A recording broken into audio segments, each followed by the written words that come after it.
ఇక కాకినాడ పోర్టులో Stella Panama నౌక నిలిచిపోయింది. స్టెల్లా నౌక పరిస్థితిపై ప్రతిష్టంభన కొనసాగుతోంది. బియ్యం శాంపిళ్లపై జిల్లా కలెక్టర్కు అధికారులు నివేదిక అందించారు. 12 కంపెనీలు సరఫరా చేస్తున్న శాంపిల్స్ లను మల్టీ డిసిప్లినరీ కమిటీ పరిశీలించింది. ఇక నివేదికలోని అంశాల ఆధారంగా తదుపరి చర్యలు తీసుకునే అవకాశం ఉంది.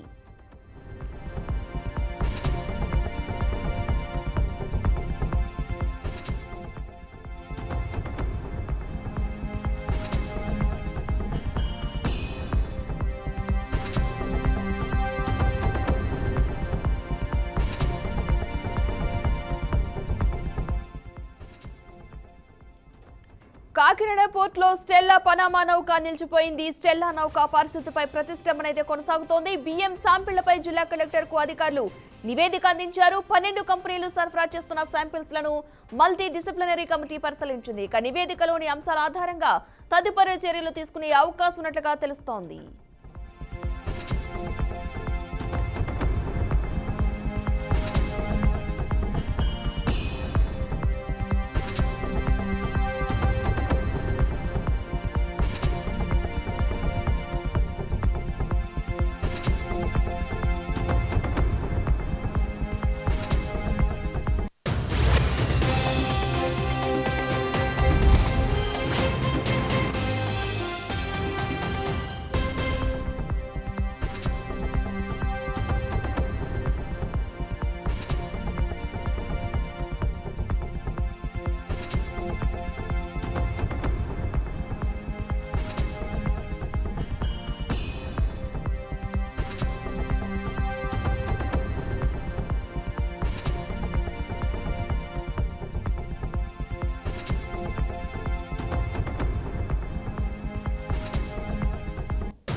ఇదే అంశానికి సంబంధించిన పూర్తి సమాచారాన్ని మా ప్రతినిధి నందిని అందిస్తారు. Nandini, good morning Padma. ఏదైతే గత నవంబర్ 11న హల్దియా నుంచి కాకినాడ పోర్టుకి వచ్చిన నౌక ఏదైతే ఉందో, యాక్చువల్లీ ఈ నౌకకు సంబంధించి మొత్తము 52,200 టన్నుల బియ్యానికి సంబంధించి అయితే 28 ఎగుమతి సంస్థలతో ఒప్పందం చేసుకున్నాయి. అయితే 32,415 టన్నులు అయితే లోడ్ చేశారు. అయితే దీంట్లో పీటీఎస్ రైస్ ఉందని గుర్తించిన అధికారులు అయితే కలెక్టర్ హుటాహుటిన అక్కడ చేరుకున్నారు. దాన్ని 640 మెట్రిక్ టన్నుల పీటీఎస్ రైస్ ను కూడా సీజ్ చేసిన విషయం తెలిస్తే, దాని తర్వాత గత నెల 27వ తేదీన డిప్యూటీ సీఎం పవన్ కళ్యాణ్ తో పాటు మంత్రి నాదెండ్ల వీరంతా కూడా రంగంలోకి దిగారు. ఆ షిప్ ను కూడా సీజ్ చేయనన్నారు. ఇక్కడ నుంచి 30 అయితే పట్టుకుందనే చెప్పాలి. ఏదైతే గత 20 రోజులుగా ఈ సముద్రంలోనే స్టెల్లా షిప్ అయితే సీజ్ చేయబడి ఉంది. దీనికి సంబంధించి మనం చూసుకున్నట్లయితే 5 శాఖల బృందాలతో అయితే ఒక బృందంగా ఏర్పాటు చేసి దాంట్లో ఇంకా ఏమైనా పీడిఎస్ రైస్ ఉందా అనేది సంబంధించి నమూనాలు కూడా సేకరించిన విషయం తెలిసిందే. అయితే ఈ నెల 15న దీనికి సంబంధించి ఏదైతే ఈ నమూనాలు సంబంధించి కూడా నిన్న అంటే శనివారం సాయంత్రానికి దీనికి సంబంధించి రిపోర్ట్ కూడా వచ్చినట్లుగా తెలిసింది.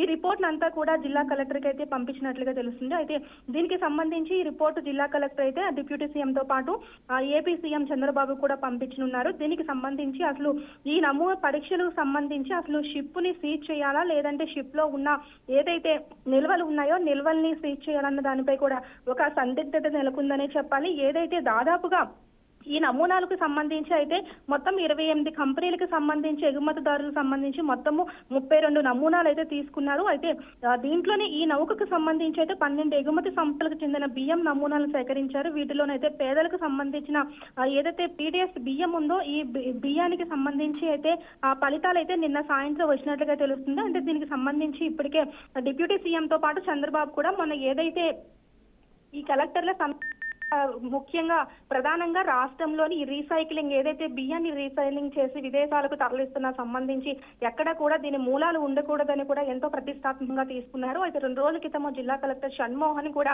అంటే ఇప్పుడు గవర్నమెంట్ వచ్చింది, ఈ ప్రభుత్వం ఏర్పడిన తర్వాత 2 ఏదైతే ఈ చెక్ పోస్టులను ఏర్పాటు చేశారు, దాంతో పాటు మళ్ళీ అదనంగా నిన్న ఏదైతే సీపోర్ట్ కు సమీపంలోని ఒక చెక్ పోస్ట్ ను కూడా ఏర్పాటు చేశారు.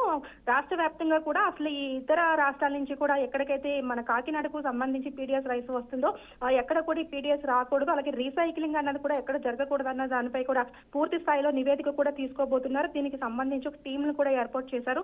అయితే ఏదైతే 19 రోజులుగా స్టెల్లాకి సంబంధించి షిప్ ఏదైతే ఇంకా సముద్రంలో ఉండిపోయిందో దీనికి సంబంధించి అంటే ఈ షిప్ లో ఉన్న ఏదైతే నిల్వలను తీయాలంటే చాలా కష్టం కాబట్టి దీన్ని ఏ విధంగా దీన్ని షీట్ చేయాలి లేదంటే ఎలాగా అంటే ఈ ఎగుమతిదారులు ఎవరైతే ఉన్నారో 28 మంది కూడా కోర్టుకు వెళ్లే ఆలోచనలో కూడా ఉన్నారు. ఎందుకంటే ఇందులో ఉన్న కొన్ని వేల కోట్లకు సంబంధించిన సరుకు ఏదైతే ఉందో సరుకు సంబంధించి కూడా వీళ్ళు కోర్టుకు కూడా వెళ్లే ఆలోచనలో ఉన్నట్టుగా తెలుస్తుంది. మరో పక్క ఏదైతే ఈ ఎగుమతిదారులు ఒప్పందం పడ్డారో దక్షిణాఫ్రికాకు సంబంధించి ఈ షిప్ లోకి ఏదైతే వీళ్ళు 52 టన్నుల బియ్యాన్ని అయితే మేము ఎగుమతి చేస్తామని ఒప్పందం పడ్డారో ఆ టైం కూడా అయిపోవడంతో రోజుకి 25 లక్షల జరిమానా కూడా పడుతుంది. ఈ జరిమానా కూడా ఎగుమతిదారులకు సంబంధించి వీళ్ళే పే చేసుకోవాల్సిన పరిస్థితి అయితే ఉంది. దీనిపై కూడా ఎగుమతిదారులు కోర్టుకు వెళ్లే అవకాశాలు కూడా కనిపిస్తున్నాయి పద్మ.